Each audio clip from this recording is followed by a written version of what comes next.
በምድራችን ላይ ፔንቴኮስታል የሚባለው እምነት ጠፍቶ ወንጌላውያን የሚባሉት ጠፍተው እስልምና ቢስፋፋ ፍላጎታቸው ነው። ራሱ ዲበኩሉ እንደተናገረው ማለት ነው። ልብ አድርግ ስሙ። እስልምናና የኢትዮጵያ ኦርቶዶክስ ታሪክሳን የአንድ ሳንቲም ሁለት ገጽታ ተብለው እንዲባሉ ሁሉ ጭምር የሚያርስ ንግግር የሚናገሩት ልብ በሉ። እኔ አሁን ቤተክርስቲያኒቱ እንኳን ደፍሬ እንደዛ አልልም። አንደኛ በቤተክርስቲያኒቱ ውስጥ የነበርኩ ዲያቆን ነበርኩኝ። ትምህርቷን ቤተክርስቲያን ናት ነው ብዬ ነው። ሀዲዷን የሳተች ቤተክርስቲያን ነች እንጂ ቤተክርስቲያን አይደለችም እንኳን ብያለም እኔ ስለ ህሊና ለመናገር ማለት ነው።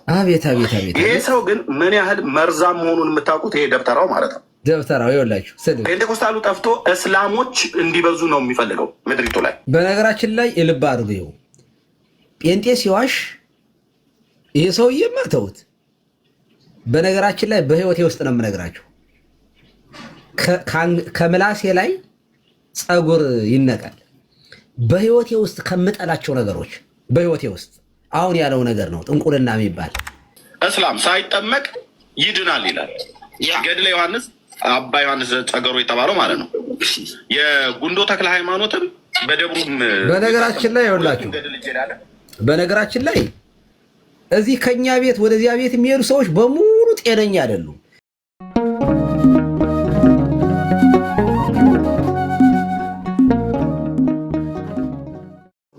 በልብህ ቢታምን ይላል። ያ በልቡ ደግሞ ያመኑበት ቀን የላቸውም አቁም። ስለዚህ እናንተ ደግሞ ትጠፋላችሁ ደግሞ የሚሉት ስጋት ደግሞ ስላለባቸው ነው። እኛ መቼም ደግሞ አንጠፋም። ከኛ ጋር ደግሞ ያለው ይህ አምላክ ያለና የሚኖር አምላክ አምነናል። ለዘላለም ከጌታችን ከኢየሱስ ጋር ደግሞ እንኖራለን። ማንም ብመጣ ምንም ብመጣ አንጠፋም እና ደስ ሊለን ይገባል። ምክንያቱም ከኛ ጋር ደግሞ ያለው ይሄ አምላክ ስለሆነ። አሁን እነሱ ደግሞ ሰውየው ደግሞ እየተጨናነቀ ያለው ደግሞ ለሉትራን ደግሞ ተቸግሮ ሳይሆን ሉትራኖች አሁን ደግሞ እዛ ሶሻል ሚዲያ ላይ ደግሞ አገኛችሁ አይደለ? ዋናው ይሄ ነው። አንድ ሜልስ የላቸው ለሉትራን ተጠይቀው ሜልስ የላቸው። እንደው ባለፈው ስናገር ደግሞ የሰማሁት ምንድነው ድበክሉ ወደ ከሉትራን ደግሞ ወደኛ ደግሞ ሲመጣ አስተምረናቸው እናጠምቃቸውለን አለ። ከኦርቶዶክስ ወደ ሉትራን የሚመጣሳ እነሱ እንዴት ነው ነው? መጀመሪያ እነሱ አስተምረው ከዛ ደግሞ የሚያጠምቁ ከሆነ ከሉትራን ወይንም ደግሞ ከኦርቶዶክስ ወደ ሉትራን ደግሞ የሚመጣ እንዴት ነው የሚያደርጉት? ለምንድን ነው ሳያጠምቋቸው አስተምሮ ሳያጠምቋቸው የሚቀበሉት? ይሄ የንቀት ነው። ስለሚወዳቸው ይመስላቸዋል። አይደለም። በእነሱ አንዳንድ ደግሞ ለምሳሌ አሁን ሉትራኖች የእነሱ ደግሞ ጥሩ አጋጣሚ የሆነባቸው ነገር ምንድን ነው? ሉትራኖች ልጆቹን ደግሞ ሳያሳመኑ ሳያስተምሯቸው ስለሚጠመቁ ያ ጥሩ አጋጣሚ ሆኖላቸዋል። ግን እነሱ እንደሚሉት አይደለም። እና ችግሩ ምንድን ነው? እኛ ጋር ደግሞ የነበረው ህያው አምላክን እንደ እግዚአብሔር ቃል ደግሞ ስለተመሰረትን እንዴት እንደሚያደርጉ ደግሞ ግራ ተጋብቶ ነው። እና ደስ ሊለን ይገባል ለማለት ነው። ተባረኩ። ደስ ነው፣ በጣም ደስ ነው። ወንድማችን ተባረክ፣ እግዚአብሔር ይባረክ። አዛኝ ቅቤ አንጓች ይባላል በእኛ ሀገር ብሂል እና ይችላል ዋናዋ ይችላል ሉተራን የሆነ መሰሎቹ ይህንን ነገር የሚናገሩት አንደኛ ሰውየው በጥላቻ በጣም መርቀዟል። በእውነት ነው የምላችሁ።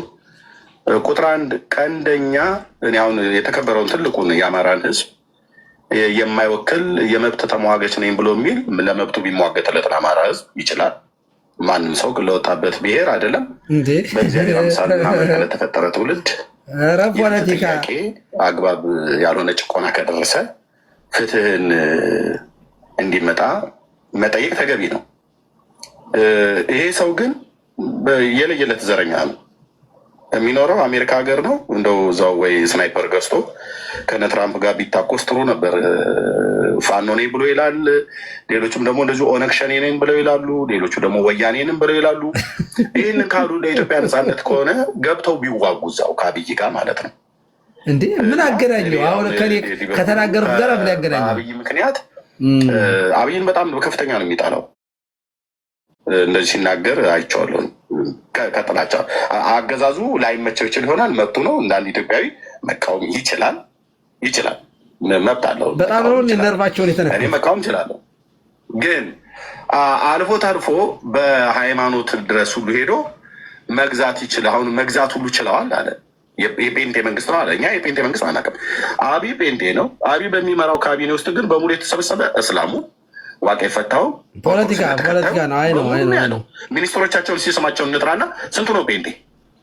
ስንቱ ነው እስላም? ስንቱ ነው ኦርቶዶክስ? ይሄ ሀገር የሚያውቀው ነው። በጥላቻ ሰው ሲነቅዝ እንደዚህ ነው የሚያደርገው ማለት ነው። እና ከዚህ የተነሳ አሁን የተናገራቸውን ነገሮች እኔ አሁን የሰማሁት ለሉተራውያን አቀንቃኝ ይኸውላችሁ አንድ ነገር ልንገራችሁ። አሁን ስለ መንግስትም ስናወራም ስለ ሀገር ስናወራ ምን እየተካሄደ ነው በሀገሪቷ ላይ ነው መሆን ያለበት። ይኸውላችሁ ጥያቄው መጠየቅ ያለበት ስትጠይቁ ኢትዮጵያ ውስጥ ምን እየተካሄደ ነው ያለው ነው መጠየቅ ያለበት። ጤነኛ የሆነ ሰው ህዝባችን እንጀራ በልቶ እያደረ ነው ወይ? የትንሽሽ ኦኬ፣ የትግራይ ህዝብ ኦሮሚያ ክልል ቢሸሽ እንጀራ መብላት ይችላል? ኦሮሚያ ክልል ላይ የኦሮሚያ ክልል ውስጥ የሚኖረው ህዝባችን አማራ ክልል ውስጥ ቢሄድ አማራ ክልል ውስጥ እንጀራ መብላት ይችላል? የአማራ ህዝብ ተሰዶ ሶማሊያ ክልል ውስጥ ቢሄድ ሶማሊያ ክልል ውስጥ ሰላም ነው ወይ? የት ይሄድ ህዝባችን? ጤነኛ የሆነ ሰው መጠየቅ ያለበት ይሄን ነው። የት ይሄድ ህዝባችን? የት ይኖር? የት አካባቢ ነው ሰላም ያለው ነው? አሁን ዘረኝነትም እኮ ይኸውላችሁ ዘረኝነትም እኮ ሆኖ የሆነ አንድ አካባቢ ለራሴ የሚለው ቢኖር እኮ ጥሩ ነገር ነበር። እውነት ለመናገር ለምሳሌ የአማራ ዘረኛ ኖሮ አማራው ደና ቢሆን እኮ አንድ ነገር እኮ ነው። የኦሮሞ ዘረኛ ኖሮ ኦሮሚያ ክልል ሰላም ቢሆን እኮ አንድ ነገር ነው። አንድ ቢያንስ ግማሹ ደና ነው ይባላል። ኢትዮጵያ ውስጥ የት አካባቢ ነው የሆነ ይህንን መንግስት ለመደገፍ እኔ እውነቴን ለምናገር ፌር ለመሆን የት አካባቢ ነው ሰላም ያለው? ኢትዮጵያ ውስጥ የምትኖሩ ሰዎች የት አካባቢ ነው ሄዳችሁ ነግዳችሁ መኖር የምትችሉት? አርሳችሁ መኖር የምትችሉት? ለዚያ ነው እኔ እንጂ የመንግስት የመጣው ነው። ግን ምንድነው ይሄ ደግሞ ከኛ ቤተክርስቲያን የወጣ ታድሶ ወርድ ብላ የብብቷን ጣለች የሚባል ነገር አለና ይሄው እንግዲህ ታድሶ ነኝ የሚል ደግሞ ከኛ ቤት ይወጣ ጋር ነው ያለ መከፋፈሉ ምናምን ነገር ጥፋቱ እንደዚህ ይሄ በቀሲስ ዲበኩል የሚመራው ቡድን ራሱ በኦርቶዶክስ ቤተክርስቲያን በሶስት የተከፈለ ነው። በሶስት የታድሶ መሪ አንዴ ቆይ በደንብ ሀሳብን አጠናክረን እንድትቀጥል እዚህ ውስጥ ላላችሁ ሰዎች የኦርቶዶክሳውያን ቄሶች ከጥቂቶቹ በስተቀር ማለት ነው በምድራችን ላይ ፔንቴኮስታል የሚባለው እምነት ጠፍቶ ወንጌላውያን የሚባሉት ጠፍተው እስልምና ቢስፋፋ ፍላጎታቸው ነው። ራሱ ዲበኩሉ እንደተናገረው ማለት ነው። ልብ አድርግ ስሙ። እስልምናና የኢትዮጵያ ኦርቶዶክስ ታሪክሳን የአንድ ሳንቲም ሁለት ገጽታ ተብለው እንዲባሉ ሁሉ ጭምር የሚያርስ ንግግር የሚናገሩት ልብ በሉ። እኔ አሁን ቤተክርስቲያኒቱ እንኳን ደፍሬ እንደዛ አልልም። አንደኛ በቤተክርስቲያኒቱ ውስጥ የነበርኩ ዲያቆን ነበርኩኝ። ትምህርቷን ቤተክርስቲያን ናት ነው ብዬ ነው። ሀዲዷን የሳተች ቤተክርስቲያን ነች እንጂ ቤተክርስቲያን አይደለችም እንኳን ብያለም እኔ ስለ ህሊና ለመናገር ማለት ነው። ይሄ ሰው ግን ምን ያህል መርዛም መሆኑን የምታውቁት ይሄ ደብተራው ማለት ነው። ደብተራው ይኸውላችሁ ፔንቴኮስታሉ ጠፍቶ እስላሞች እንዲበዙ ነው የሚፈልገው ምድሪቱ ላይ። ለሁለተኛ ጊዜ ነው የሰማው። በባለፈው ማነው እፎ የሚባለው ወንድምና እንደዚሁም ልደተ ቃል ይኸው አሁን መተተኛው ሰውዬ ባይዘው መተተኛ ነው ታውቃላችሁ። በቅርብ የሚያውቁ ሰዎች ሁሉ ናቸው የነገሩኝ። በስርዓት ይሄ በቤተ ክህነት የሚተበተበውን ነገር ስርማሽ ቅጠል በጣሽ የነበረ ሰው ነው። አሜሪካም ገብቶ እሱ ነው ስራ የሚሰራው የነበረው፣ ግን አላውቅም። ይህን ግን በደንብ የሚያውቁት አብረው የተማሩ መርጌቶች ናቸው የነገሩኝ። ኦኬ እሱ ያለፈ ታሪኩ ሊሆን ይችላል፣ አሁንም ያለበት ሊሆን ይችላል። ችግር የለውም። ቤተክርስቲያኒቱን የኢትዮጵያ ኦርቶዶክስ ታሪክሳን ስሟን አቆነጃለሁ ብሎ ወጥቶ ስሟን የሚያጠፋው አንድ ኦርቶዶክሳዊ ቄስ የሆነ አድዋ ብሎ የሚቀድስ ቄስ እንደ ቅዳሴ ዲዮስቆሮስ አይነትና ቅዳሴ ጊዜን እምቅድመ ዓለም እያለ ብሎ የሚል ሰው ትናንትና በ600 ዓመተ ምህረት ላይ የተነሳ በሂራ ዋሻ ውስጥ መገደል መጣልኝ ብሎ የሚል መሐመድን የብሉይ ኪዳንን ቅዱሳት ነቢያት ትምህርታቸውን ፈጽሞ የማይቀበል ሰው የእስራኤል አምላክ ያህዌ አምላኬ ነው ብሎ የማይል ለብሉይ ኪዳን ነቢያት ለየትኞቹም ሪኮግናይዝ አያደርግም መሐመድ። ለአዲስ ኪዳንም ሐዋርያት እንደዚሁ ማለት ነው። ከአይሁድም ሃይማኖት ከክርስትናም ሃይማኖት በነገራችን ላይ የልብ አድርገው ጴንጤ ሲዋሽ ይሄ ሰውዬ መተውት። በነገራችን ላይ በህይወቴ ውስጥ ነው የምነግራችሁ። ከምላሴ ላይ ፀጉር ይነቃል። በህይወቴ ውስጥ ከምጠላቸው ነገሮች በህይወቴ ውስጥ አሁን ያለው ነገር ነው ጥንቁልና የሚባል ኢብን እንኳ በትምህርት ቤት እንኳ ስኖር በቆሎ ትምህርት ቤት እንኳ ስኖር በነገራችን ላይ በጣም ጠንካራ በጣም በጣም በጣም በጣም አክራሪ የሚባል እናት አባቶች ነው ያሉኝ። እኔ በነገራችን ላይ ስለኔ መረጃ የምትፈልጉ ሰዎች ካላችሁ የእናት የአባቶችን ሰፈር መንደሩን ሁሉ ልነግራችሁ እችላለሁ። እዛው እንዴት ምናልባት ስለኔ ሰዎቹ ከጠየቃችሁ ምን እንደምትባሉ ልንገራችሁ። ስለኔ አስተዳደግ ልትባሉ የምትችሉት ተፈናካሽ፣ ተደባዳቢ፣ በቃ ከሰው ጋር ይጣላ ነበር ሊሏችሁ ይችላሉ። በቃ እኔ ልናዘዝ በቃ ሳድግ ትልቅ ሰው ነው ምናምን ምናምን የለም። በቃ እገሌን ትገጥመዋለህ ከተባልኩ አዎ ይምጣ ነው የምለው። ዛስቴት በልጅነቴ ከሰው ጋር በቃ አደባደብ ነበረ። የኔ ትልቁ ችግር የነበረ እሱ ነው። እሱ ደግሞ እስከ 10 ምናምን ዓመት ቅኔ ቤት ምናምን እስከምሄድ ድረስ ነው። በልጅነቴ ነው ይሄ። ከዛ በተረፈ ግን አንደኛ በጣም በጣም በጣም በጣም በጣም እግዚአብሔርን የሚፈሩ በነገራችን ላይ እንደ እድል ሆኖ ልበል ይሄንን እንኳን በዘሬ ማለት ነው ሙስሊምም ጴንጤም ዘመድ የለኝም። አንድ በቅርብ ያጎቴ ልጅ ጴንጤ ሆናለች። መድኃኒዓለም ምስክሬ ነው። ከልቤ ነው የምነግራችሁ። ሩቅ ዘመድ እንኳን ጴንጤና ሙስሊም አላውቅም በዘሬ። ቅኔ ቤት ስሄድ እናቴ ምን ታደርግ ነበር መሰላችሁ? ማለት ከእናት አባቶች የተለይቼ ሌላ ሀገር ስሄድ እናቴ እኛ ቤት የሚያነብ የሚጽፍ የለም። የገበሬ ልጅ ነኝ። ጥሩ ከበርት የሆኑ ገበሬ ቤተሰቦች፣ ኩሩ የሆኑ ቤተሰቦች ነው ያሉኝ። አባቴ በበዓል እንኳን ቄስ ሲያርስ ካገኘ ጅራፍ ይዞ ቄሱን ያስፈታል። በጣም በጣም ሲሪየስ ነው የምነግራችሁ። እኔ እዚህ ውስጥ የሚያቀኝ ሰው እርግጠኛ ነኝ አይጠፋም። የተወሰነ ሰው የምታወቀው ቤተሰቦች በጣም አክራሪ ክርስቲያኖች፣ በጣም ጠንካራ ፋሚሊን ያሳደገኝ። ጥንቁልና አይደለም። ቡና በእኛ ደብር አይጠጣም። ቡና ከደብሩ ሸተት ኪዳነ ምሕረት ይባል ተወልጄ ያደግኩበት እንኳን አይደለም በቤተሰብ አያቴ ነው እንዳለ አካባቢውን ያስቆ በቀበሌ ደረጃ ራሱ አያቴ በጣም ጠንካራ ስለነበረ እንኳን አይደለም ቡና ያስቆናል ተብሎ ስለሚታሰብ ማለት ነው። ባይዘው እናትና አባቶቼ የሰንበት ውሃ የሚቀዱት ዓርብ ከ9 ሰዓት በኋላ ውሃ አይቀዳም እኛ ቤት። እንዲህ ያለ ቤተሰብ ነው ያሳደገኝ። ስለዚህ ትምህርት ቤት ስሄድ ተንኮል ምናምን እንዳይማር ብላ እናቴ ስለምሰጋ የኔ ታናሽ ዘመናዊ ትምህርት ቤት ገብቷል እና የሚያነበው እሱ ብቻ ነው ከኛ ቤት። ቅኔ ቤት ቆይቼ ወደ ቤተሰቦች ስመጣ እናቴ አቁፋዳይን ታስፈትሻለች ሁልጊዜም እና ወንድሜ ይጠራል፣ ፈትሽ ይባላል። ያ የተንኮል ምናምን ተምሮ እንዳይመጣ ተብዬ ስለምሰጋ ማለት ነው። ወንድሜ ይመጣና ግስ ታሪክ በእጅ የተጻፈ ነው የሚያነበው። ኦኬ፣ ምክንያቱም የሆነ ነገር ተምሮ እንዳይመጣ ስጋት ስላላት ማለት ነው። በጣም በእንክብካቤና በጣም በትልቅ እንትን ውስጥ ያደግኩ በጣም የጨዋ ቤተሰብ ልጅ ነኝ። ጥንቁልና የሚባል ነገር ማለት ነው እንዲያው ኩሸት ዲበኩሉን በዚህ የሚለይ ካለ ነው የምነግራቸው። አንድ ሰው በቅኔ ቤትም ይሁን እንግዲህ አብሮኝ የተማሩ በጣም ብዙ ሰዎች አሉ እንደተማሩ። አንደኛው ቅድም አብሮኝ የመጡት እዚህ ውስጥ መላከ በላይ መምህር መላክ ናቸው። አብረውኝ ከተማሩ አንድ ሰው ማለት ነው አንድ ሰው ዲበኩሉ እንዲህ ነበር የሚል ካለ እግዚአብሔር ምስክሬ ነው ሁሉን ነገር ክህነቴን አስረክባለሁ። ሰውየው ግን ስም ሲያጠፋ ምን አለ? ጓደኞቹ አብረው የተማሩት ሰዎች ደብተራ ነው ጠንቋይ ነው። በነገራችን ላይ እንደዚህ የካህናት መሰደቢያ ነው ይሄ ደብተራ ጠንቋይ ምናምን። እናስቸ ቤትም ጠንቋዩ ዲበኩሉ ነው የሚለው። ለምን እንግዲህ ወይ ሊያጠፉኝ ይፈልጋሉ አልተሳካላቸውም ማለት ነው። ስለዚህ መድፍነ ጸራለሁ ላይ ያስባሉ። ኦኬ የኔው መድፍነ ጸር ውዳሴ ማርያም ነው። ኦኬ ደግሞ እንደዚህ ላለ በትምህርት ቤት ላላለፈ ሰው ብዙም የምጨነቅም ሰው አይደለሁ። እኔ ቤተክርስቲያኔ ስታቀኝ በጨዋነት ነው የምታቀኝ። አሁንም የማገለግለው እንደዚያ ነው።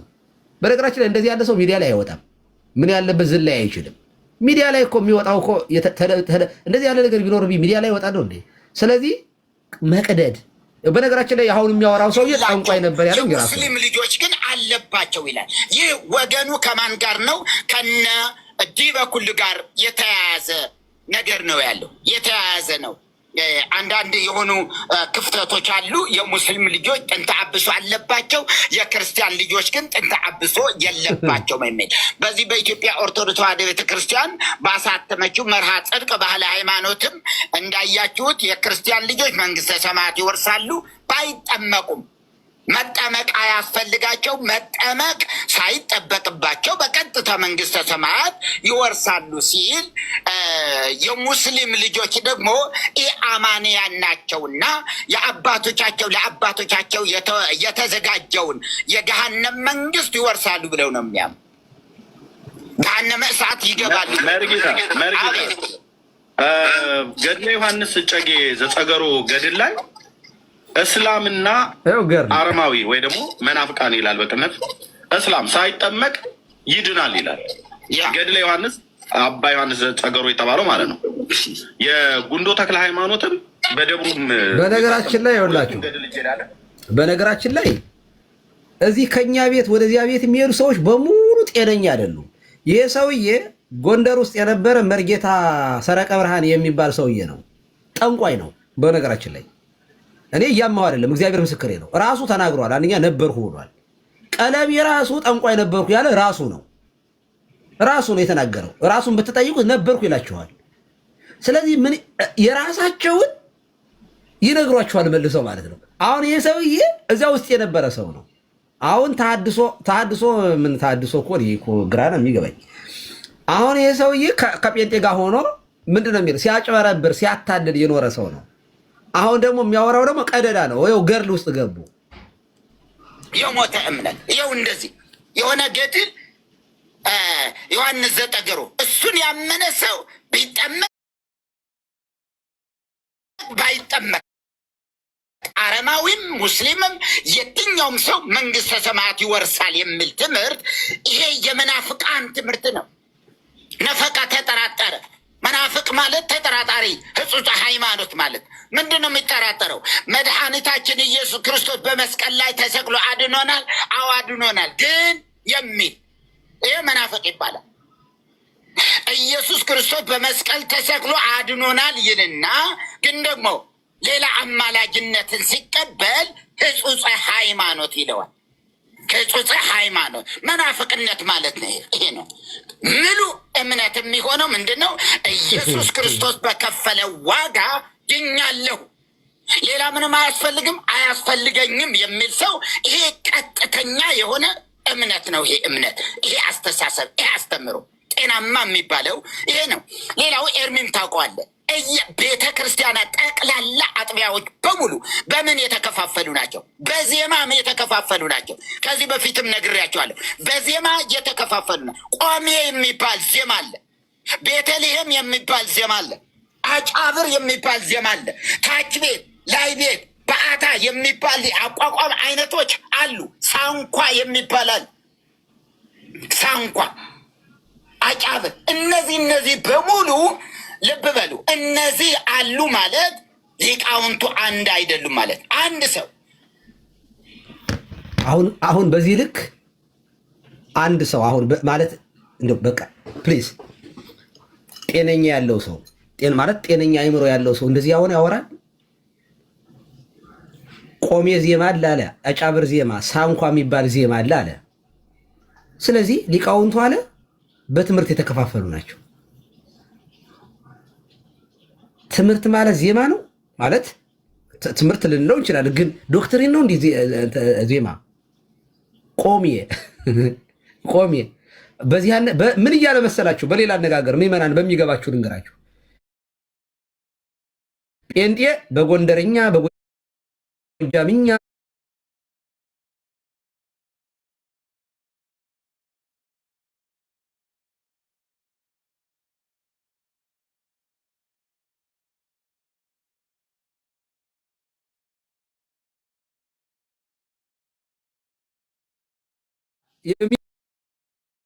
ስለ ዲኖሚኔሽን ነው የምናወራው።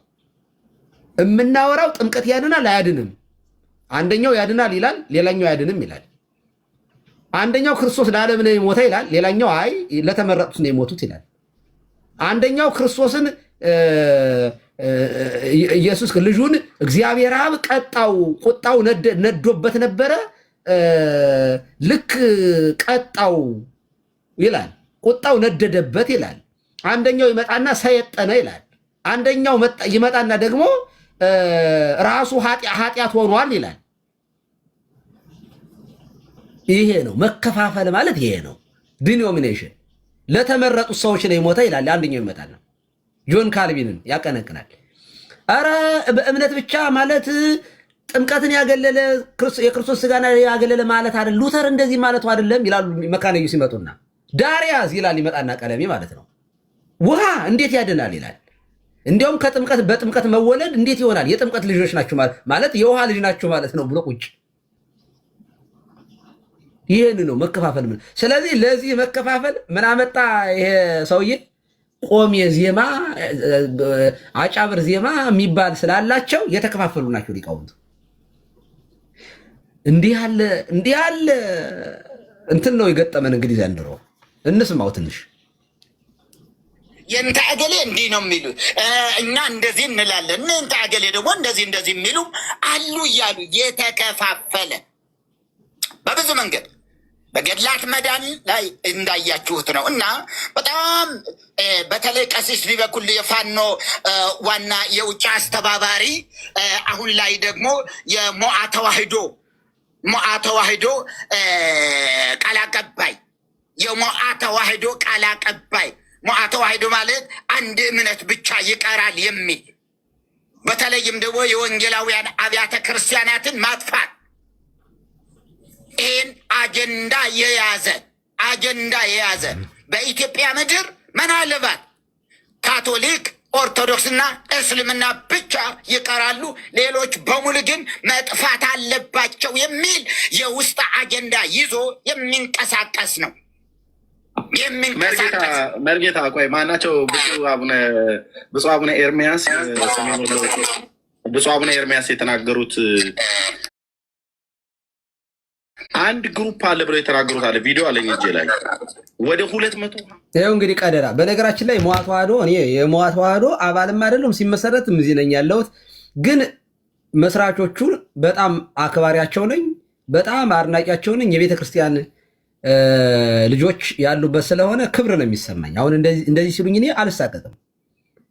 ሞዓ ተዋህዶ ላይ የነበሩ ጀግኖች በጣም ትልልቅ ሰዎች ናቸው የመሰረቱት። ክብር ነው የሚሰማኝ። ተዋህዶ እንድታሸንፍ እፈልጋለሁ። ምን ጥያቄ አለው? እና መባሌ ደግሞ እንደ ክብር ነው የሚሰማኝ። ግን አይደለሁኝም የሞዓ ተዋህዶ እኔ አባል ሁኝም አማክረውኝም አያውቁም። አክቹዋሊ ምክንያት አንደኛ ያለንበት ሁኔታ ራሱ የተለያየ ስለሆነ አንድ እውነት አያወሩም ማለት ነው። ልብ አድርጉ። ጴንጤ ውሸታም ነው። እኔ ጴንጤ የሚለውን ልተው መሰለኝ፣ ሁሉንም እንዳይሆንብኝ ፍረጃ እንዳይሆን ማለት ነው። በጣም ጨዋጨዋ እንዳነገሯች ጨዋጨዋዎች ስላሉ ግን አብዛኞቹ እንግዲህ ጨዋዎች የሚባሉት ራሱ ላይቭ ከፍተው አንድ እንኳ ጤነኛ ሰው ማጣት በጣም እኔ ያዝኛለሁ። ማለት አንዳንድ እንደ ስዕል እንኳ እንደው የሆነ በአይምሮ የማስባቸው ሰዎች ራሱ እንዳይጠፉ እየተጨነኩ ነው። አሁን በጣም መጥፎ ነው። በነገራችን ላይ እንደዚህ ሲሆን የምትጠነቀቁላቸው ሰዎች ሊኖሩ ይገባል። እንደነገር ትናንትና ኤፍሬምን ነበር እንደ ምሳሌ አድርጌ እኔ ስለ ጴንጤ ሳወራ ትንሽ አሁን ኤፍሬም ትዝ ይለኛል ብዬ ስሙን ራሱ ሜንሽን አድርጌው ነበር። በጥሩ ነገር ነው እኔ ስሙን የጠራሁት። ኤፍሬም ባለ ጊዜ በጣም ወደው ጴንጤ ነው። እንዲሁም በደንብ ደግሞ ለጴንጤ ውስጥ አለው የሚቆረቆር ልጅ ነው። እንደነገርኳቸው ተስፋዬ ሮቤሌ ዶክተር ተስፋዬ ሮቤሌ መጽሐፋቸውን ሲጽፉ ሁሌ ይልኩልኛል። የእውነት ለመናገር ትልቅ ሰው ናቸው። በመጽሐፍ ቅዱስ ማህበር ትልልቅ ከነ መጋቤ ብሉይ ሰይፈ ጋር አብረው ሲሰሩ የነበሩ ሰው ናቸው። ሪስፔክት ያደርጋሉ። እነዚህ ሰዎች አሉ። ጤነኛ የሆነ አይምሮ ያላቸው አሉ። ትምህርታቸው ግን ዜሮ ነው። እኔ እውነቱን ልንገራችሁ በህይወቴ ውስጥ ማለት ነው እኔ ጴንጤ ሆኖ ሰው እንዲህ አንድ ቀን ማደሩ ራሱ እኔ ይጨንቀኛል። መብርሃንን ነው የምነግራችሁ። ጴንጤ መሆን ሰው እንዴት ጴንጤ እንደ እምነት ይዞት እንዴት አንድ ሰው መጽሐፍ ቅዱስን የሚያክል ትልቅ ነገር ይዞ ሰው እንዴት ጴንጤ ይሆናል? እኔ ግራ ነው የሚገባኝ። እግዚአብሔር ይጠብቃችሁ። ሰው መጽሐፍ ቅዱስ ይዞ እንዴት ጴንጤ ይሆናል? በጣም የተገለጠና የተብራራ እኮ ነው። በዚህ ደረጃ መጽሐፍ ቅዱስ እኮ በእውነት በጣም እኮ ድብቅ አይደለም። በእውነቱ ሰው ያመነ የተጠመቀ ይድናል። ጌታ ተጠምቋል፣ ሐዋርያትም በውሃ ጥምቀዋል። እንዲሁ እንደዚህ ቦልድ የተጻፈን ነገር የሚክድ ሰው እንዴት ነው ክርስቲያን ነው ብለን ማመን የምንችለው? እውነት ለመናገር እንዴት ነው ክርስቲያን የሚባለው?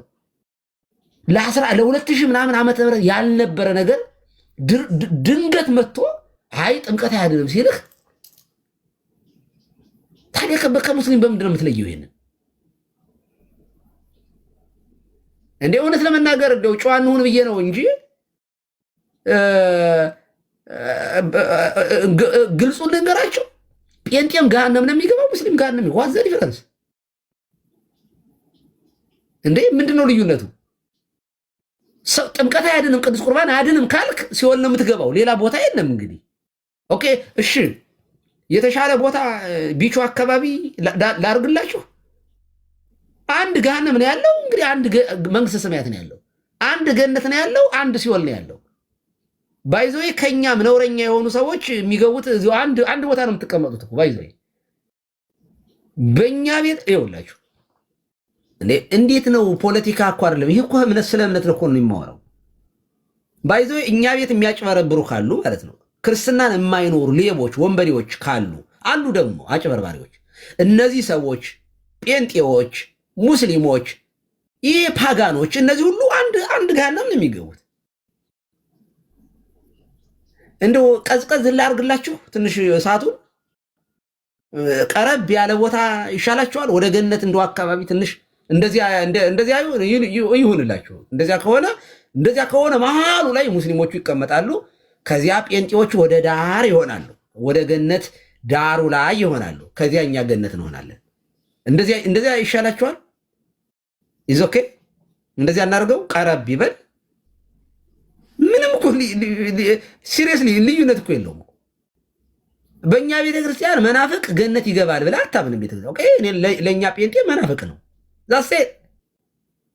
ስለዚህ መናፍቅ ደግሞ መጽሐፍ ገላትያ 5 ላይ እንደሚናገረው ምንፍቅና የእግዚአብሔር መንግስት አይወርስም ብሏል። በቃ ዛሴ። እኔ እኮ ሃይማኖትን እኔ ልታከብሩኝ ይገባል። እምነቴን እኮ ነው እየተናገርኩ ያለው።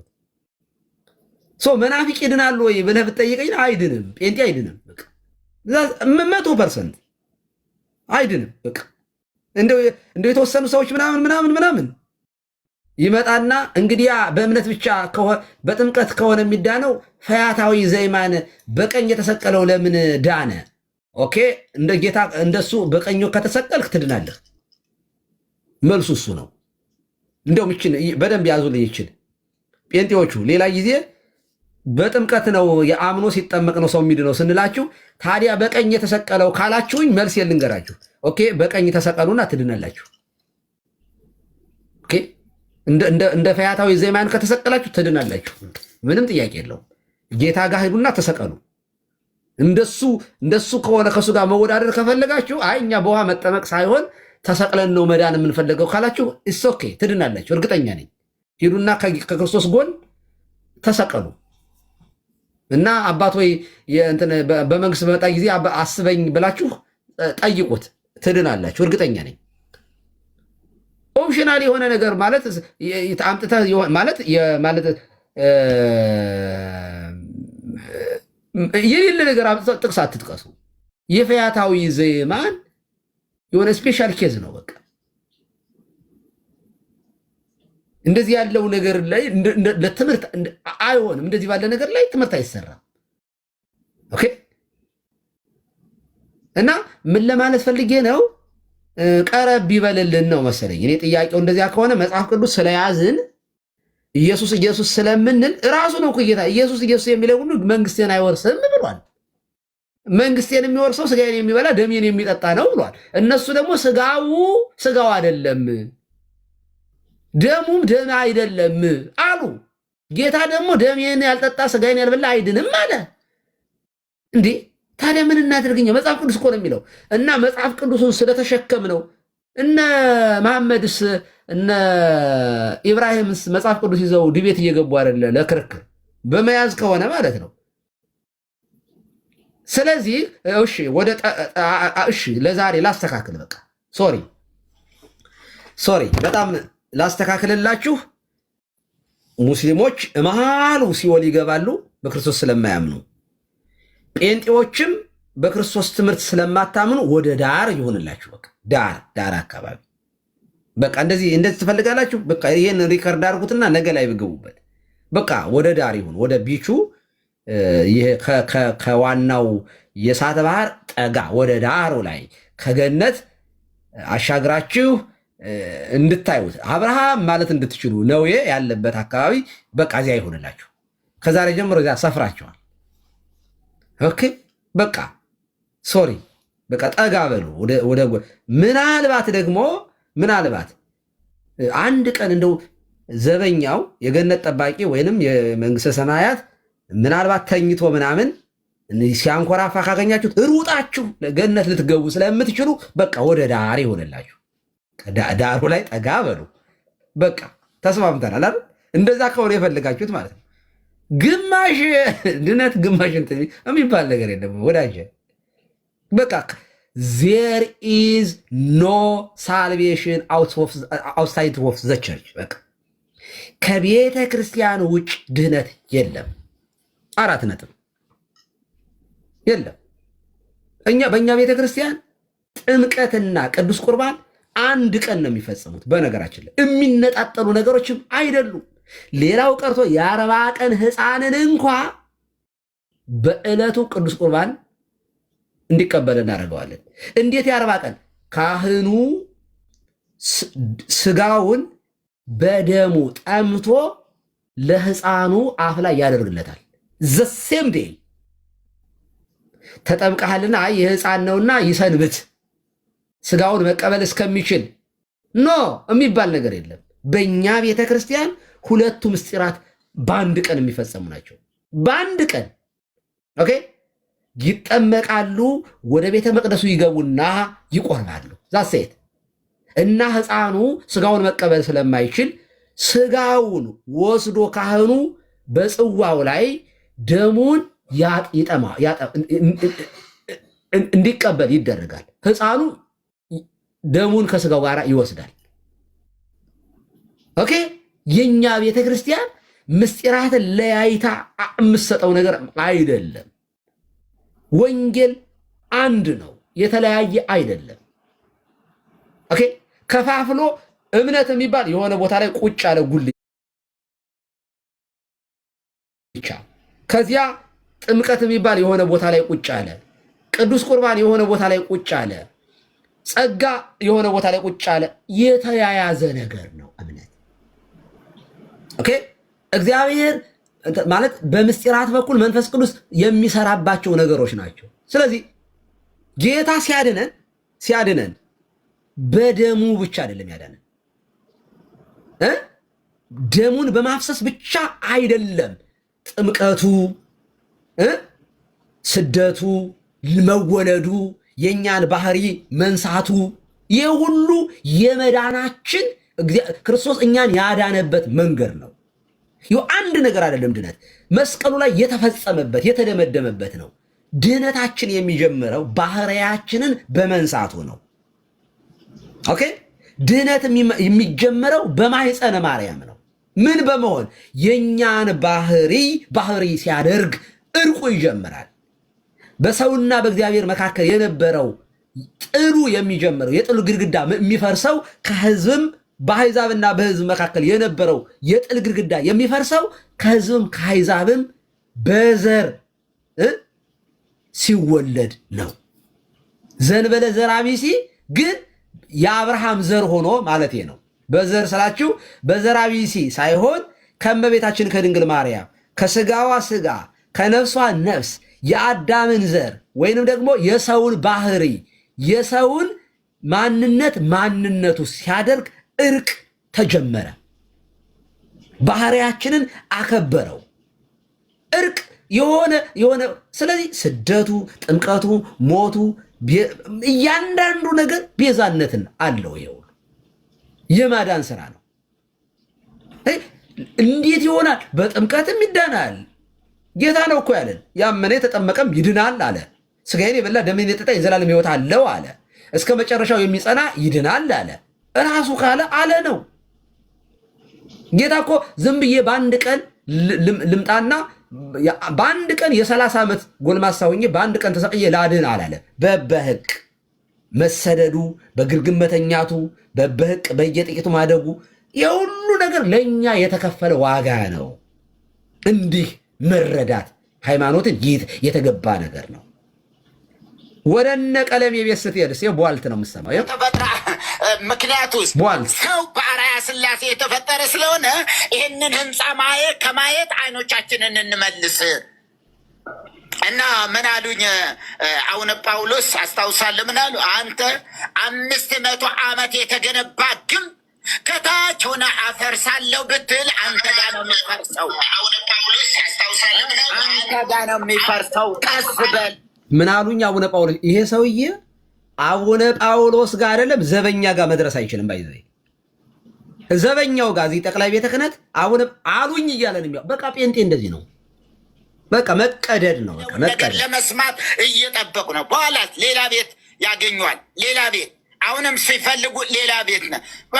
ርዕሱ ማይመቻቸው ሊሆን ይችላል። ማይመለክ አይ ዛሬ ሌላ ነው የያዘው ብለው ዘግተው ይሄዳሉ። አይ ዛሬ ሌላ ነው እያሉ የእውነት ከልቤ ነው የምነግርህ። ተባረክልኝ ነው ወንድም፣ እግዚአብሔር ይባርካችሁ። ሁላችሁም ተባረኩ። ይሄ ሰውዬ በኤርሚያስ ድጎማ የሚኖር ሰው ነው። ባይዘው እሱ ነው በጀት የሚለቅለት። በቃ ይመጣል፣ ይቀደዳል፣ ይሄዳል። ዛሴ አይደለም አቡነ ጳውሎስን ማነጋገር። ይሄ ሰውዬ አቡነ ጳውሎስን ማነጋገር አይደለም ዘበኛው ጋር መድረስ የሚችል ሰው አይደለም። ዘበኛው ጋር ሰላም ኤርሚ፣ በመምጣት ዛሬ እዚህ በማየት ደስ ብሎኛል። ትንሽ ጠፋ ብለህ ነበር፣ ምን ሆነ ነው ምናምን ብዬ ባለፈም ደውዬ ነበር እና በመምጣት በጣም ደስተኛ ነኝ። መርጌታ እንዳሉት እንግዲህ አንተ መበርታት አለብህ፣ እግዚአብሔር ደግሞ ይረዳል። አይኖ ሰው በመሆናችን ብዙ ነገሮች ፈተና ሊገጥሙን ይችላሉ፣ ግን ያን ነገር የሚያሳልፈው እግዚአብሔር ነው። ሌላ ምን ልንፈልጌ ነው? ይሄ ዲበኩሉ የሚባለው ሰውየውን ትናንትና ገብቼ እየሰማው ነበር እና አንዲት ቃል ነው የጻፍኩት። ኤርሚ እንጥራ ወይ እዚህ ምናምን ስል ወዲያው ነው ሚውት ያደረጉኝ እዛ ማለት ነው። ወዲያው አንዲት እችን ቃል ነው የጻፍኩት። ኤርሚ እንጥራ ወይ ስላቸው ወዲያው ነው ሚውት ያደረጉኝ እና እየሰማሁት ነበር ሲናገረው የነበረው። ይህን ሰው እንግዲህ እዚህ ያላችሁ ሰዎች ማለት ምን እንደሆነ ትርጉምን ታውቁት አላችሁ። የሁሉም ራስ ማለት ነው ትርጉሙ ሲተረጎም፣ ያው ዲበኩሉ በግዕዝ በአማርኛ ሲተረጎም የሁሉም ራስ ማለት ነው። የሁሉም ራስ ሳይሆን መትሕተ ኩሉ ብየዋለሁ እኔ ሰውየውን። በዛ ቢጠራ የእሱን ስም መትሕተ ኩሉ ነው መሆን ያለበት እና ምንም እውቀት የሌለው ሰውየው ነው። የቤተክርስቲያኒቷን ኦርቶዶክስንም የሚያውቃትንም አይመስለኝም። የሚናገረው ዝም ብሎ በጥላቻ ተነስቶ ነው ፕሮቴስታንቱ ወይም ደግሞ ጴንጤ እያለ እየተሳደበ የሚውለው። መናፍቅ እያለ 10 ጊዜ ሲሳደብ ይውላል። ይህ ሰውየውም አይቼዋለሁ። ያለውን ጥላቻ በጣም በቃ እንትን የሆነ ነው። በጣም ነው ከልክ ያለፈ ጥላቻ ነው ያለው። እውቀት ሳይሆን ጥላቻ ነው። አንድ ሰው እኮ ለመመለስ አሁን ፕሮቴስታንት ከተሳሳቱ ወይም በትክክለኛ መንገድ ከሌሉት እኮ በእግዚአብሔር ቃል ነው የምትመልሳቸው ሰዎች አይደል? የጠፋ ሰው በእግዚአብሔር ቃል ነው የምትመልሰው እንጂ በጥላቻ እየተሳደብክ መናፍቅ እያልክ አይደለም የምትመልሰው። ይሄ ሰውየው ግን ራሱ የጠፋ ነው። ራሱ ጠፍቶ ሌሎችንም ለማጥፋት የሚታገል ሰው ነው እንዳየሁት ማለት ነው። እና ይሄ መትሕተ ኩሉ ነው መባል ያለበት ስሙ ለማለት ፈልጌ ነው። ሌላው ምንድን ነው? እኛ የምንከተለው ኢየሱስ ወይም ደግሞ እግዚአብሔር የዘላለም አምላክ የሆነውን እግዚአብሔር ነው የምንከተለው። ለምን? ከቅድስት ድንግል ማርያም የተወለደው በመስቀል የተሰቀለውን የሞተውን ስለኛ እንግዲህ በእርሱ አምነን የዳንን ሰዎች ነን። ፕሮቴስታንት ማለት የምትጠፋ እምነት አይደለችም። ይህንን በደንብ ማወቅ አለበት። ምክንያቱ ይህ ትልቅ ጥላቻ ወይም ደግሞ ፍርሃት ያላቸውን ቅድም ኤርሚ ስትለው የነበረው ፍራቻቸው እነዚህ ሰዎች ምንድን ነው ካልክ እንግዲህ ካሉበት ጥቅም አሽቀንጥሮ እነሱን የሚያስወግድ ስለሆነ መጽሐፍ ቅዱሳዊ የሆነውን የእግዚአብሔርን ማንነት ይዘን ስለምንሄድ ነው። የእግዚአብሔር መንፈስ ያለበትን ሁሉ ይዘን የምንከ በጣም ነው እንዴት ነርባቸው የተነካው እንዲህ ነው ባይዘው ይቀጥላለሁ። በቃ እንደዚህ ከሆነ ነገም 6ኛ ሶላ የጴንጤ 6ኛ ሶላ ስድብ ይሆናል ማለት ነው። የጴንጤ 6ኛ ሶላ ስድብ ማለት ነው። ይሄ ነው 6ኛው ሶላ ስድብ፣ 7ኛው ምን ይሆናል? ይቀጥላል ማለት ነው። 6ኛ ሶላ ስድብ ይሆናል ማለት ነው። በዚህ ይቀጥላል። ያመነ ሰው ኃጢአት አይሰራም። ይሄ ደግሞ ኃጢአት አይሰራም። ኦኬ ኃጢአት ማለት 24 አወርስ የሰው ስም ማብጠልጠል ከሆነ የጴንጤ የመጨረሻው ይጠፋል ማለት ይሄ ነው። በቃ ይሄ ጥፋት ነው። አንደኛው የጥፋቱ ምልክት ሲሳደቡ መዋል ነው። እኛ ግን አንሳደብም። ትምህርታቸው ስህተት ነው። ከስህተታቸው እንዲመለሱ እንጸለያለን። ከስህተታቸው እንዲታረሙ እናስተምራለን፣ እንመክራለን። የማይመለሱ ከሆነ ይጠፋሉ። ምን ማለት ነው ይጠፋሉ ማለት? ሰዎቹ ይኖራሉ፣ ምንም ጥያቄ የለውም። ትምህርቱ ግን እንደ አሜባ ተበጣጥሶ ተከፋፍሎ ራሳቸው እኮ ነው ያሉ እኮ ራሱ ቀለም ይብሩ ይልን ተበጣጥሰን አለ እኮ ራሱ ብሏል እኮ። እና ስንት ሺህ ነው? ከ45 ሺህ ገና እንበዛለን ይላል እንዴ ሞኝ። እና ይሄ ነው የተወደዳችሁ ምዕመናን። እናንተ ግን እነሱ ጋር በምትገቡበት ጊዜ አትሳደቡ። በጨዋነት ነገሮችን ማስረዳት ሞክሩ። ምክንያቱም አንዳንድ ነገሮች ያው ወደ ስሜት ስለሚወስዱ፣ ስሜት ደግሞ ታውቃላችሁ ኦርቶዶክስ ቤተክርስቲያናችንንም የማይወክል ነገር ማድረግ ስለሌለብን በጨዋነት አሁን ይሄ የቁጣ የመናደድ ተሰምቷቸዋል፣ ተደብድበዋል። አሁን በጣም ግራ ተጋብተዋል። እንዳልኳችሁ ብዙ ሰው ወደ ኦርቶዶክስ ቤተክርስቲያን እየተመለሰ ነው፣ በጣም ብዙ ሰው። አንዳንዱ ደግሞ አይ ትንሽ የተወሰነ ጊዜ ወደ ኦኬ መምህር በረከት አሉ እንዴ የሆነ ነገር ብለውን ይወረዱ ባይሆን እኔ እንኳ አሁን ልተኛ ነበረሽ። እና ብዙ ሰው ወደ ቤተክርስቲያን እየመጣ ነው። የቀረው ደግሞ አይ ወደ ሉተራን ጠጋ እያለ ነው። ስለዚህ በዚህ ምክንያት እየተበሳጩ ስለሆነ ወደ ሌላም ነገር እንዳይሄዱ የበታችነት ስሜት ሲሰማ እንዳልኳችሁ ቆንጨራ ምናምን ይዘው ሊወጡ ስለሚችሉ ራሳቸውን ጠብቁ። ከምንፍቅናቸውም ከስድባቸውም ከህይወታቸውም ክርስቲያኖች ራሳቸውን እንድጠብቁና ኮሜንት ላይ እንዳትሳደቡ አደራ ማለት ትፈልጋለሁኝ። መምህር በረከት ያው በጸሎት ያሳርጉልናል። እንዴት አሉ?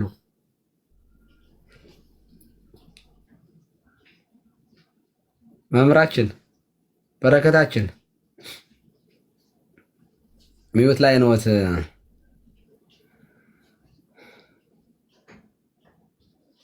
አዎ ላይ ለተኛ ስለሆነ ነው። ሌሎችን መቀበል ፈልጌ ነበረ፣ ግን ኦልሬዲ በቃ በሰዓቱ ሄደ። መምህር በረከት ይምጡዋል። የት ሄዱ?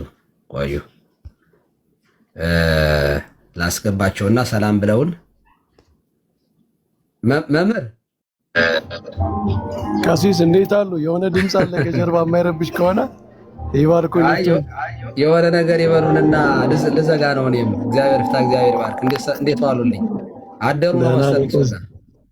እኛ ጋር አሁን ምሳ ሰዓት እየሆነ ነው።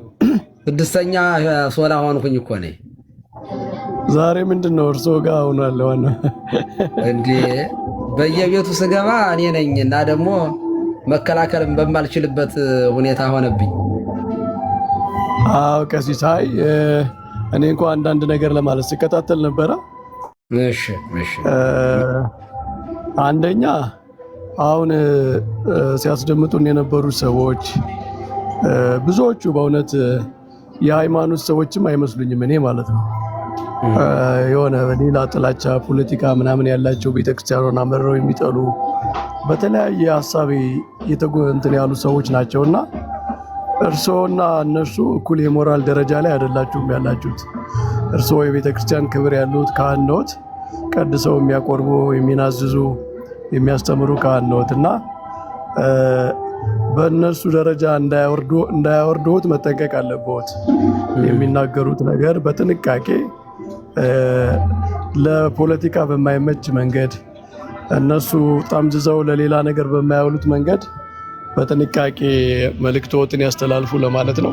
ስሜታዊ ስለሚያደርጉ ብዙ ጊዜ ስሜታዊ ያደረጉትና በእነሱ ልክ እንዲናገሩ ያደረጉትና ከዚያ ደግሞ ያንን ለመሳደቢያ ያውሉታል ማለት ነው እና እሱ እንዳይሆን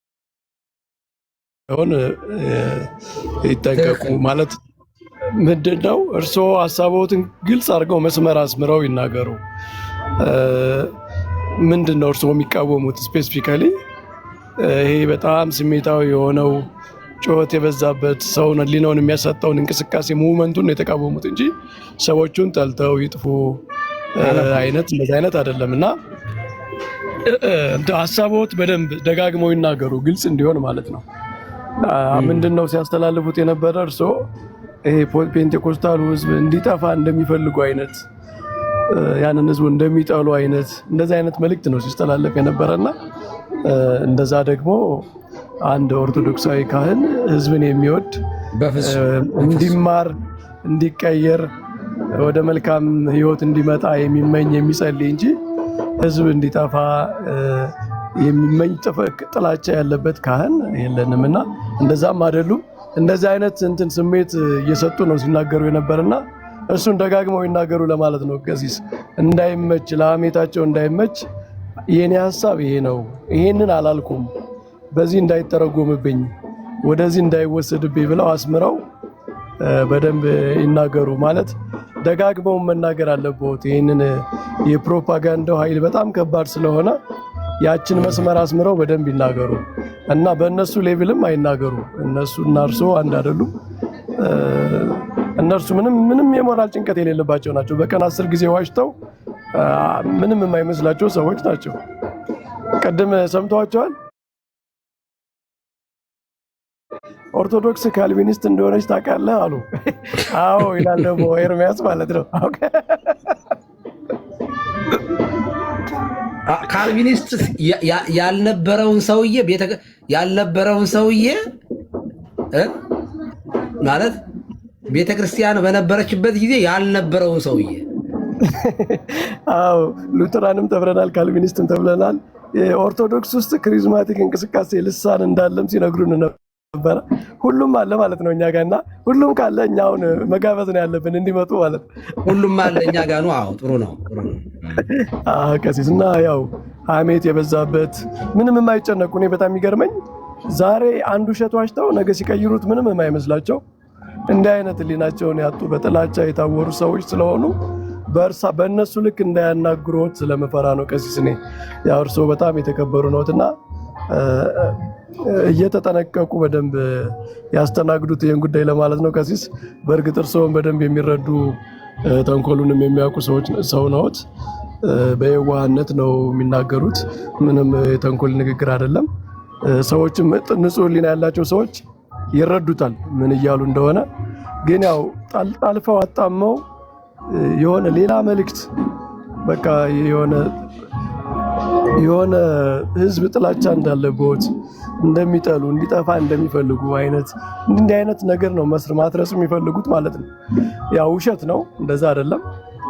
ስለዚህ እሱን በደንብ አስምረው ደጋግመው ይናገሩ፣ ለፖለቲካቸው እንዳይመች ማለት ነው። ቀሲስ እሺ፣ በጣም ጥሩ ምክር ነው መምህር። በጣም ነው የማመሰግነው። እግዚአብሔር ይስጥልን። የገባሁት ለዚያ ነው እንጂ እኔ ዛሬ የመግባት እንትን አልነበረኝም። የገባሁት ሙሉ ቀን 3 ቤት ነው ላይቭ የከፈቱት። እኔ እንደውም ከምኝታዬ ስነሳ መርሲ የምትባል ልጅ አለች። በጣም ስትሮንግሊ የጴንጤቆስጣሉን እንትን የምትደግፍ ልጅ ናት። እና እሷ ቤት ገብቼ እኮ በጨዋነት አስተናግዳኝ ያለውን ነገር አውርቼ ነበረ በጠዋቱ ወደ ስራ የገባሁበት ዋና ምክንያት አንደኛ የሚያሳዩት ቪዲዮ ከሁለት የተነጋገርኳቸውን ነገሮች አንደኛውን ከአንደኛው አምጥተው ቀጥለው ነው የሚያወሩት። አንደኛው እሱ ነው። ስለዚህ እሱን ክሊል ለማድረግ ነው። በነገራችን ላይ ባረግም ባላረግም ከመተቸት ወደኋላ እንደማይሉ ግልጽ ነው። ማለት ምንም አውቆ የሚያጠፋን ሰው ደጋግሞ መምከሩ ምንም ትርጉም ላይኖረው ይችላል። ግን አንዳንድ ጤነኛ የሆኑ ሰዎች ሰሚዎች ሊኖሩ ስለሚችሉ በዚያ መንገድ ሊረዱት ስለሚችሉ እኔ እንዳውም ትናንትና እኮ ቪዲዮ ላይ በደጋግሜ ስናገር መምህር ምንድን ያልኩኝ ከትምህርት አንጻር እንደው አሁን ውድድር እንደው አሁን ለምንድን ነው አንተ ሐሳቤን ነው ላይቭ ስገባ በኦርቶዶክስ በሉተራንና በጴንጤቆስጣል ስለነበረ ንጽጽሩን የሰራሁት። ስለ ሉተራን ምን አገባህ አንተ? ሁለቱም ለአንተ ያው ናቸው፣ ጴንጤም ሉተራንም።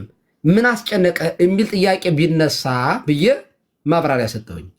ሁለቱ ቢነሳ ለምንድን ነው ለሉተራን እያገዝኩ ያለሁት በምን ምክንያት ነው የሚለውን አብራራሁኝ። የማብራራበት ምክንያት አንደኛ ሉተራን ለቤተ ክርስቲያን ለመጽሐፍ ቅዱሱ ቀረብ ያለ ነገር አላቸው። ትምህርታቸው ላይ የቀረበ ነገር አላቸው። ትራዲሽን ያላቸው ምስጢራት ላይ ያላቸው ነገር በጣም ከጴንጤቆስጣሉ ሩቅ ነው፣ በጣም ሩቅ ነው። በአንጻሩ ግን በአንዳንድ በትምህርት ሳያቸው በእመቤታችን በነገረ ማርያም ላይ በነገረ ቅዱሳን ላይ ጠጋ ያለ ነገር አላቸው። ካቶሊክ የሚሸት ነገር ስላላቸው ጭራሽ ከሚጠፉ ጤናም ሻል ያለው እንዲያሸንፍ እፈልጋለሁ። ግልጽ አደረኩኝ። ያንኛው ሲከራከሩም እንግዲህ መምህር በረከት እርስዎ እንደሚያዋቸው ሉተራን ኮንፌሽናቸውን ይዘው ነው የሚመጡት። ልክ እኛ ውዳሴ ማርያም፣ መጽሐፍ ቅዱስ፣ አንድምታ፣ ትርጓሜ እንደምንጠቅሰው መጽሐፈ ስምምነት ላይ አውጥተው ነው ክርክር የሚያደርጉት። ጥሩ ነው። ይሄ የተጻፈ ነገር ይዞ በራሱ የማይተረጉም ሰው ጋር ለማውራት ቴዎሎጂውን እንድንረዳው እድል እናገኛለን። ከጴንጤቆስታል ግን እርሱ አውርተው ምንድን ነው ያገኙት ነገር? እስኪ ቋሚ ነገር አያገኙም። ወይ በሀሳቦ ተስማምቶ ሊሄድ ይችላል፣ ወይ ደግሞ በራሱ መረዳት ነው የሚያወራዋት። እገሌ እንዲህ ብሏል፣ አባት እንደዚህ የእኛ መምህር እንደዚህ ብሏል አይሉም። እንደዚህ ያለ ነገር እኔ እንደዚህ ያለ የበሰለ ጴንጤ እስካሁን አልገጠመኝም። ወደፊት አሁንም ቢሆን ገና በመላምንት ነው። አይ ድነት ሊጠፋ ይችላል፣ አይጠፋም፣ ሊጠፋ ይችላል፣ ውሃማ ያድን ይችላል። እንደዚህ ነው። ገና ፍለጋ ላይ ናቸው ያሉት ነው። ከዚህ አንጻር ምን አልሁኝ? የጴንጤቆስጣል ሙቭመንት በዚህ ከቀጠለ አልሁኝ አሁን ባለው ሁኔታ አንደኛ ከ1906 በኋላ ነው እንግዲህ የሁሉ ቁጥር እንደ ጉድ የመጣው። በጣም አብዛኛው ሞመንት በተለይ ይላል የኦንላይን አገልግሎት ከተጀመረ ወዲህ ከ2000 ዓመተ ምህረት ጀምሮ በቃ እንደ ጉድ ነው የፈላው ይላል መረጃዎቹ እንደሚያሳዩት። ስለዚህ በዚህ ከቀጠለ የጴንጤቆስጣል ሙቭመንት ይጠፋል ነው ያልሁኝ። ትምህርቱን ነው ሰዎቹን ሳይሆን ትምህርቱ ይጠፋል ነው የኔ ሐሳቤ። ሰዎቹማ ይኖራሉ። የኛ ዘመዶች የኛ አክስት አጎቶች እኮ ናቸው። ሰዎቹ የት ይሄዳሉ? ወይ ኦርቶዶክስ ነው የሚሆኑት፣ ወይ መካነ ኢየሱስ ነው የሚሆኑት፣ ወይ ካቶሊክ ነው የሚሆኑት፣ ወይ ሙስሊም ነው የሚሆኑት። ሰዎች እኮ ይኖራሉ። እንቅስቃሴው ግን አንድ ፎቅ ላይ 4 ቸርች እግዚአብሔር ያሳየሁት እኔ ላሳየሁት እችላለሁ ፒክቸር 4 ቸርች አንድ ፎቅ ላይ እንዲያው በጣም እኮ የሚገርም እኮ ነው በመድኃኒዓለም። አሁን ይህ እንቅስቃሴ ከሄደ ባልና ሚስት አንዳንድ ቸርች ይኖራቸዋል፣ አንዳንድ ዲኖሚኔሽን። መጥፋት ማለት በነገራችን ላይ ይሄ ነው። ቤተክርስቲያን አንዲት ናት። አሁን እንዴት እየበዛን ገና እንበዛለን ይላሉ። እንዲህ አያችሁ፣ የቤተክርስቲያንን ባህሪ አያውቁትም እነዚህ ሰዎች። ቤተክርስቲያን ማለት ምን ማለት እንደሆነ አይረዱትም። አንድነት ማለት ምን ማለት እንደሆነ አይረዱትም። ስለዚህ 45,000 ዲኖሚኔሽን ሲባሉ ደስ ነው የሚላቸው ማለት ነው። አያችሁ፣ እሱን ነው እኔ እየበዛችሁ ከሄደ ቁጥሩ ዲኖሚኔሽኑ ከበዛ እየጠፋችሁ መሆኑን ነው የሚያሳየው። ይሄ ነው ለማለት የፈለግኩኝ እንጂ እንዴት ነው ኤፍሬም ባለ ጊዜን እንዲጠፋ የምፈልገው? በመድኃኒዓለም እኔ አልፈልግም። በጣም ነው የምወደው ኤፍሬምን። አይዶ ነው ሰምሪዝን እንግዲህ አንዳንድ ሰው ዝም ብላችሁ የምትወዱት ሰው አለ አይደለ? እንግዲህ የተለየ ነገር ግንኙነት ኖሮን አያውቅም።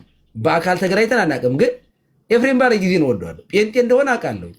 ምናልባት ወንድሙ ዲያቆን ነው እንግዲህ የእሱ ተጽዕኖ አሳድሮብኝ ከሆነ አይዶ ነው አላውቅም። እና ኤፍሬም ከኔ ጋር በምናወራበት ጊዜ ጨዋነቱ ነው የሚታየኝ። በቃ አንዳንድ ጥያቄዎችን ሁሉ መጠየቅ እየፈለግኩ እኮ ራሱ ከጨዋነቱ የተነሳ የማልፋቸው ነገሮች አሉ። ኤፍሬም እንዴት ነው እንዲጠፋ የምፈልገው? በነገራችን ላይ አንድ ካህን ሰውን እንዲጠፋ እንዴት ይፈልጋል? እኔ እንደዚህ ያለ ልብ በነገራችን ላይ በተፈጥሮ የራሱ እንደዚህ ያልጥላቸው የለብኝም። በተፈጥሮ ማለት ነው። ቀሲስ አስተምሮማ እኮ አሁን ለምሳሌ በእኛ ቤተክርስቲያን የቅዱሳን ምልጃ አስተምሮ አለልኛ። ይሄ አስተምሮ እንዲጠፋ አይፈልጉም እንዴ? እነሱ ይፈልጋሉ እንዴ? በቃ እኛም እኮ እነሱ ጋር ስህተት የሆነው ነገር እንዲጠፋ እንፈልጋለን። በአስተምሮ ደረጃ ስህተት የሆነውን ነገር ለማጥፋት ትምህርቱን ለማረም ስህተት የሆነ ትምህርት እንዲጠፋ ነው የምንሰራው እና መጠፋፋት ምናምን በአስተምሮ ደረጃ በሃይማኖቶች መካከል ያለ ነው። አንዱ ትምህርት ሌላውን ለማረም ለማስተካከል ስህተት የሆነውን ለማጥፋት ነው ስራ የሚሰራው። ያንን ግን ወደ ሰዎች ወስዶ ሰዎች እንዲጠፉ አይነት ሰዎች እንዲጠፉ በመፈለግ አይነት ከተደረገ ስህተት ነው። ምክንያቱም እኛ አንደኛ ሃይማኖታችን ሰው እንዲጠፋ እንድናስብም እንድንፈቅድም አያሰናብተንም። እንዲመጡ ነው የምንፈልገው። እንደውም መምህር በረከት እንዲመጡ ወደኛ እንፈልጋለን። እንደዛ ነው እና ስለ አስተምሮ የተነገረውን ስለ ሰው አድርጎ መተርጎም፣ ስለ ሙቭመንት የተነገረውን ስለ ሰው አድርጎ እንደዛ አይነት ሚስ ኢንፎርሜሽን እና እንደዛ አድርጎ ሰዎችን እንዲጠፉ የሚፈልግ አይነት አድርጎ የማቅረብ በጣም ኢቪል የሆነ ነው። ቀሲስ ያው በፖለቲካው የተለመደ ነው እንደሚያውቁት ሐሳብን አጣሞ ማቅረብ። በሃይማኖትም እንዲህ አይነት ነገር አሁን በጣም በሚያሳዝን ሁኔታ አለና ስላስተምሮ እንደሆነ በጣም ደጋግመው መናገርዎት ጥሩ ነው ብዬ ነው። ከዚህ ቆይተዋል እንዳልኩ አመሰግናለሁ። ትክክል ነው። እሱን ነው እንኳን አይደለም ጴንጤዎችን ሙስሊሞችንም በጣም ነው የምወዳችሁ። ሲሪየስሊ እኔ ኢትዮጵያውያን ሁሉ ወዳለሁ። እዚህ በአሜሪካ ሀገር በሀገር ጉዳይ በተለያየ ነገር ላይ የሆነ ኑ ሲባል እኔ ቀድሜ ነው የምገኘው። ሙስሊሞቹ አሉ እንደዚህ ከእስልምና ተወክለው የሚመጡ አብረን ተቃቅፈን ጎን ለጎን ተቀምጠን ነው እንትን የምንለው እና ጥላቻ እኔ የለብኝም። ጥላቻ በተፈጥሮ የራሱ የለብኝም። ሲሪየስሊ የእውነቱን ልንገራችሁ፣ ባህሪዬን በማገለግልበት ቦታ ሄዳችሁ ጠይቁ። ዛሬ የተጣላውን ሰው የረስቸው ነገ ሳወራው ነው የምታገኙኝ። እና ጥላቻ የሚባል ነገር የለብኝም። እማምላክን ከልቤ ነው የምነግራችሁ። ትውልድ አሁን ስለ ህፃናት ስለ ትውልድ ምናምን ያወሩት ነገር አለ። እኔ እንደተረዳሁት አሁንም ቢሆን እርስዎም በደንብ ሊያብራሩት ይችላሉ። ትምህርት ትውልድ ያበላሻል፣ ምንም ጥርጥር የለውም። እሱን ያነሳሁት እኮ ለምን መሰለዎት? ይኸውልዎት እሱን ያነሳሁበት ምክንያት ይኸውላችሁ ጨዋ ጴንጤ እንዲኖር ሁል ጊዜ እኮ ነው የምናገረው። ጨዋ ጴንጤ ጨዋ ሙስሊም መኖር አለበት። ለዚህ አብረን ነው መስራት ያለብን ነው የምለው። ሁሌ ነው የምናገረው። ጨዋ ሙስሊም ሀገር ሸር እናደርጋለን፣ ከሙስሊም ጋር ከጴንጤ ጋር ሸር እናደርጋለን። ጨዋ የሆነ ማህበረሰብ ከሌለ እንደ ሀገር እንጠፋለን ነው መነሻ ያሱ ነው። ለምሳሌ አልሁኝ እንደ እዩ ጩፋ ያሉ እንደነ እስራኤል ዳንሳ ያሉ ንቅል የሆኑ ሰዎች በበዙ ቁጥር ጴንጤቆስጣል ውስጥ ስርዓት የሌለው ይሄ ባዶ ጩኸት በበዛ ቁጥር ነው ያልሁኝ እኔ። እኛም ራሳችን አያገባህም በጴንጤ ምን አገባህ ካላችሁ ነው ያልሁኝ እኔ። መነሻ የራሱ ስለ ሉተራን ምን ገድህ ነው አንተ፣ ስለ ጴንጤ አንተ ምን አስጨነቀ ካላችሁኝ አልሁኝ እኔ። ያገባኛል። የኔ ልጆች ትምህርት ቤት የሚማሩት ከነዚህ ልጆች ጋር ነው። ጮታም ትውልድ ከተፈጠረ የእኛንም ልጆች አብረው ጮታሞች ነው የሚያደርጓቸው። ይሄ ደግሞ መጽሐፍ ነው የሚለው ዘምስለ ጠዋይ ተጠውይ ነው የሚለው። ከጠማማ ጋር ብትውል ጠማማ ሆነ ትገኛለህ ነው የሚለው። ስለዚህ እንደ ሀገር አልሁኝ እኔ ጨዋ ጴንጤ የማይኖር ከሆነ አጭበርባሪ እንደ ናይጄሪያ ያለ እንደ ደቡብ አፍሪካ ቃል በቃል የተናገርኩትን ነው። እንዲህ ያሉ አጭበርባሪዎች በበዙ ቁጥር አልሁኝ ካልቸራችን ይበላሻል። መጥፎ የሆነ ካራክተር ደግሞ እያየሁ ነው እኔ አሁን ሉተራኖች ሲያወሩና ጴንጤዎች ሲያወሩ አንድ አይደሉም። መምህር እኔ ይቅርታ አድርጉልኝ፣ እውነቴን ነው። አሁን አይተው ከሆነ እነ መምህር እነ ብራዘር ዳዊት እና ሉተራን ቤት ገብተው ሲያወሩና እርስዎ ጴንጤ ወይም አስገብተው ወይም ከጴንጤ ጋር ሲያወሩ አንድ ነው አይደለም እንዴ? አይደለም። ይሄ ምንም ጥያቄ የለውም፣ አንድ አይደለም። እሺ እኔ አሁን ጆሲ ጋር ካቶሊክ ጋር ሳወራ እኔ አሁን እየተጫጫን ነው እንደምናወራው አናወራም። እንደዚያ ጴንጤ የሆነ እንደውስ ይመጣል ገና በቃ ሚውቱን ያነሳና ማዳመጥ የሚባል ነገር እንኳን የለም። እና ይሄ አገሪቱ ውስጥ እንዲበዛ ነው እንዴ? እኔ አልፈልግም በእውነቱ። ሰው ሁሉ ለመስማት የፈጠነ ለመናገር የዘገየ ይሁን ነው የሚለው ቅዱስ ያዕቆብ። ከዚህ አንጻር ነው ጮታም ነው ካራክተራይዝ ያደርጓቸዋል ልጆቻቸውን። ስለዚህ ስለ ጴንጤዎቹ መጨነቅ አለብን እኮ ነው እሳቤው እኮ ኢንቴንሽኑ እኮ እሱ እኮ ነው። ጨዋ ጴንጤ እንዲኖር ማድረግ አለብን ነው ሐሳቤ። ልክ ነው ቀሲስ፣ ልክ ነው። ይሄ በአንድ ሀገር እስከምንኖር ድረስ በአንድ ላይ የሚኖር ህዝብ እስከሆነ ድረስ መኖራችን ብቻ ሳይሆን እኔ እኮ ከእውነት ሃይማኖተኞች ከሆን የክርስቶስ ደቀ መዛሙርት ከሆን እነሱ ለእኛ ልጆች መጨነቅ አለባቸው፣ እኛም ለእነሱ ልጆች መጨነቅ አለብን። ሊያሳስበን ይገባል የወደፊት ህይወትና የተሳሳተ የሆነ ሮንግ የሆነ ዲስቶርትድ የሆነ ክርስትናን እየሰማ የሚያድግ ህፃን ክርስትና ነው የሚጠላው በኋላ ማለት ነው።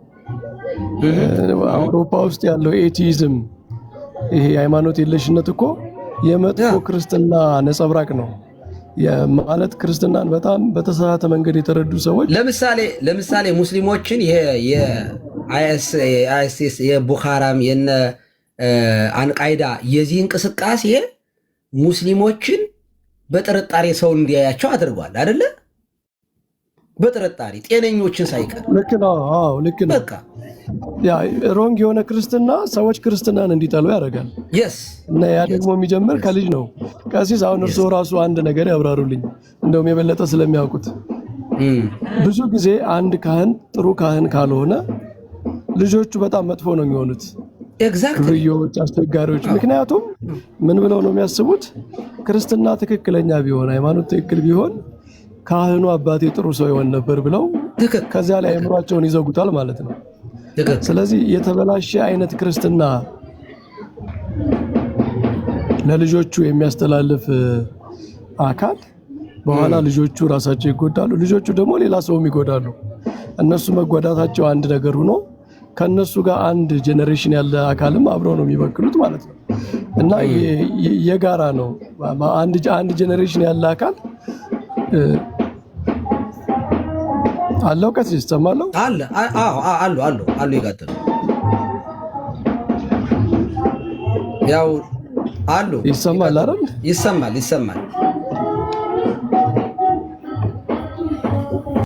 ይሰማል። አይ ቲንክ አዎ ተቋረጠባቸው። እንደዚያ ነው። ከዚህ ቀደም ኢዮብ ዘሚካኤል ፕሮቴስታንት በ15 ዓመት ነው በ10 ዓመት ይጠፋል ብሎ ነበረ። የእሱንም አንስቶታል ቅድም ሲያወሩ ነበረ። እንዲያውም ዲበ ሁሉ 20 ዓመት አረገልን ይላል። እኔም እኮ ከዚህ ቀደም ተናግሬው ነበረ። ከዚያ አክሊል ራሱ እኮ እንደዚህ ብሎታል። አክሊል ራሱ ጴንጤ እንዲጠፋ ፈልጋለሁ ብሏል እያሉ ይደግሙታል። እያልን ያለ ነው ስለ ትምህርት ይሰማሉ። ቀሲስ አሁን ይሰማሉ፣ መጥተዋል። በመሀል ጠፍተው ነበር። ይቀጥሉ። ይሰማል። እኔ ጋር አዎ ይሰማሉ። ይቀጥሉ። አይ እሳቸው ጋር እየተቋረጠ ነው ማለት ነው። እና እንወዳችኋለን፣ ጴንጤዎቹ እንወዳችኋለን፣ ሙስሊሞቹም እንወዳችኋለን። ትምህርታችሁን ግን አንወደውም። ትምህርታችሁ እንዲኖር አንፈልግም። ትምህርት እንዲኖር የምንፈልገው አንዱ የጌታችን ትምህርት አንዲት ቤተክርስቲያን እንድትኖር ብቻ ነው የምንፈልገው። ይሄ የጤነኛ ሁሉ ክርስቲያን ሐሳብ ሊሆን ይገባል። ሰላም ሁኑ።